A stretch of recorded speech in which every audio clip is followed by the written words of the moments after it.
அது சரிண்ணே. அவன் பையன் கல்யாணத்துக்கு நீ எவ்வளவு செஞ்சீங்க? நான் எதுவும் செய்யல, வெறுங்கையை தான் வீசிட்டு போனேன். அப்ப 10 ரூபா கிடைச்சது பெரிய விஷயம் தான் நினைச்சுக்கோங்க. டே பிரமோத், அடுத்த நீ எழுது. 2. இது யாரு? வடபழனி வீட்டில் சந்து. அது சீதானே. சந்து ஏமாத்திருவானா? ஏமாத்தல, 100 ரூபா. நல்ல மனசுக்காரன். எழுதிக்கோ, வடபழனி வீட்டு சந்து 100 ரூபா. அப்போ நாங்க போயிட்டு வரோம். நீங்க எங்க போறீங்க? இன்னைக்கு அவ பெரியப்பா வீட்டுல விருந்து வைக்கிறாங்க. இப்படியாவா? பவுடர் அவ்வளவுதான் இருந்துச்சா வீட்டுல? முதல்ல பவுடர் நல்லா தொடரா, முகத்துல கொட்டி தள்ளி இருக்க. நில்லு, இத குத்திக்கிற.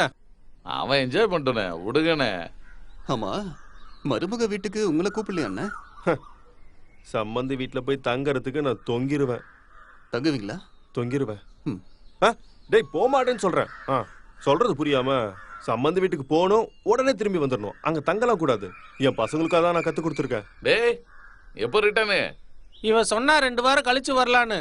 அதானே?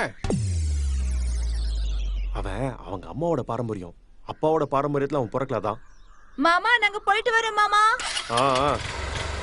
டேய், என்னப்பா? முந்தானையை பிடிச்சிட்டு இப்பவே தொங்காதடா, அப்புறம் கடைசியில் ஏன் நிலைமை ஆயிடும். சரி சரி. ஆமா, உங்க நிலைமை என்னென்ன?